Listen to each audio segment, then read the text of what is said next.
शबली जाना मेरे नाम ऐसा होगा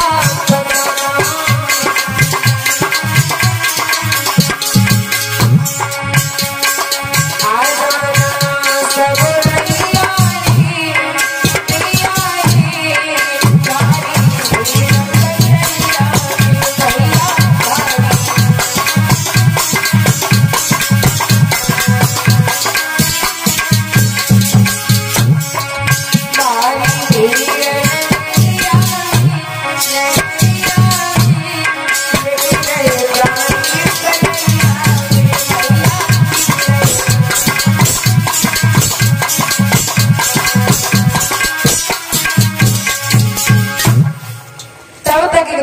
चली आई।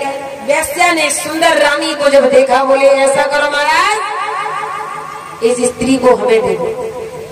रानी ने पलट के देखा, भगवान से बोली, भगवान मैं धर्म निभाने आई हूँ, मेरा धर्म नष्ट ना करिए। एक वेश्या खरीदेगी मुझे।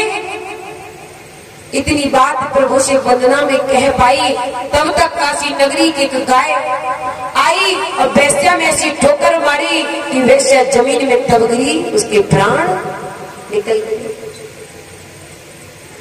तब तक महाराज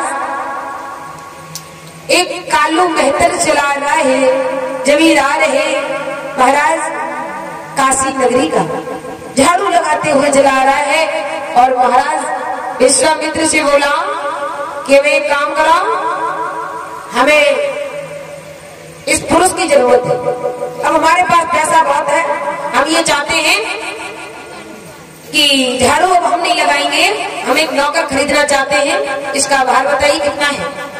बोले कि 60 बार सोना अगर तुम तीनों को खरीदोगे तो, एक को खरीदोगे 20 बार, दो को 40 बार। बोले हमें तीनों की नहीं जरूरत, हमें एक की जरूरत है, एक दे दो। तो ये ठीक है, सोना ले आओ। वो 20 बार सोना ले आया। तब तक रानी तारा ने हाथ पकड़ लिया राजा हरिश्चंद्र। राजा हरिश्चंद्र से कहा, अगर आप पहले बिक गए तो याद रखिए हमें बाद में आप बेच नहीं सकते, हमें अगर आप बाद में बेचोगे तो वो 40 बार सोना तुम्हारा नहीं होगा। राजा समझ गए, राजा समझ गए। राजा ने क्या किया, रानी से कहा, रानी तू जैसी रानी इस दुनिया में दोबारा मुझे शायद मिल नहीं सकती, हर कदम पे मेरा साथ देती है। तब तक महाराज वो काशी नगरी के ब्राह्मण देवता चले आ रहे। उन्होंने विश्वामित्र से कहा, एक काम करिए, इस रानी जो स्त्री है ना, इसे आप हमें दे दीजिए। हमें अपने घर में एक नौकरानी की बहुत आवश्यकता है, घर में भोजन बनाने वाला कोई नहीं है। तो कहा कि आप इसे अकेले नहीं खरीद सकते, अगर आप इसे खरीदना चाहते हो तो छोटा सा बालक है, ये अपनी माँ के बगैर नहीं ले सकता है, इसे भी साथ में खरीदना पड़ेगा। तो ठीक है, मैं 40 बार सोना लाता हूँ। 40 बार सोना लाए और महाराज विश्वामित्र के हाथ में थमाई दिया और तुरंत माँ और पुत्र को खरीद लिया। इधर जमींदार ने क्या किया कि तुरंत राजा हरिश्चंद्र को खरीद लिया। आज पूरा परिवार बिखर गया। राजा हरिश्चंद्र चले हैं कालू मेहतर की तरफ, इधर ब्राह्मण देवता के साथ में चले हैं मैया तारा और रोहिदास। धीरे धीरे समय बीतने लगा है। राजा हरिश्चंद्र जब भी भोजन करने के लिए बैठते हैं, विश्वामित्र किसी न किसी का रूप बनाकर आकर उनका भोजन कर जाते हैं। कभी बिल्ली का, कभी कुत्ते का, कभी भिखारी का, किसी बूढ़ी अम्मा का आकर उनका भोजन कर जाते हैं।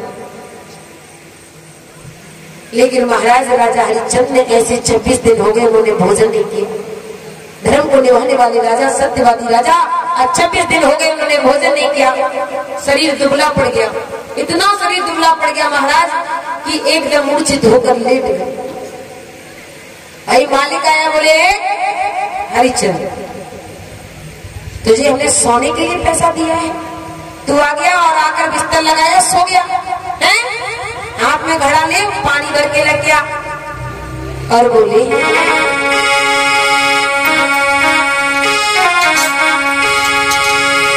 कि हाथी घड़ा ले हरी चंद्री और भज के नदिया लो जई।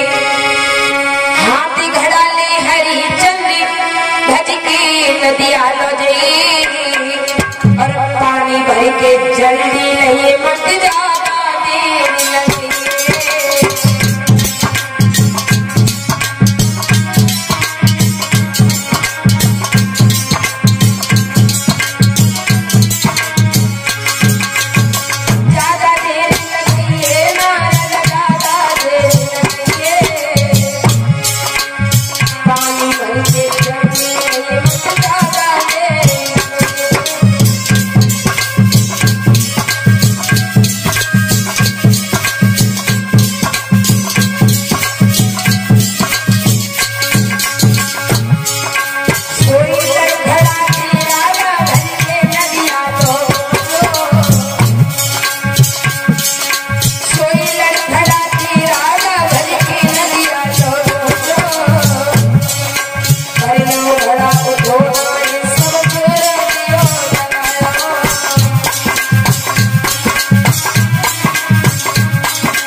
नहीं रख पाया क्योंकि जब शरीर में कुछ खाओगे पियोगे नहीं। अब गाड़ी तब जल्दी जमने में पेट्रोल लग जाता है और राजा हरिचंद्र इतने दुबले हो चुके शरीर काम नहीं कर रहा, बहुत कमजोर हो गए। अब घड़ा इतना भारी सिर पे कैसे उठा, घर तो लिया है उठा नहीं पा रहे। फिर क्या देखा है राजा ने, नजर पसारी के देखो भैया आए रही तारा, नजर पसारी के देखो भैया आए रही तारा रानी। अरे करे साहिबा मेरी रानी, राजा ने सुन के रानी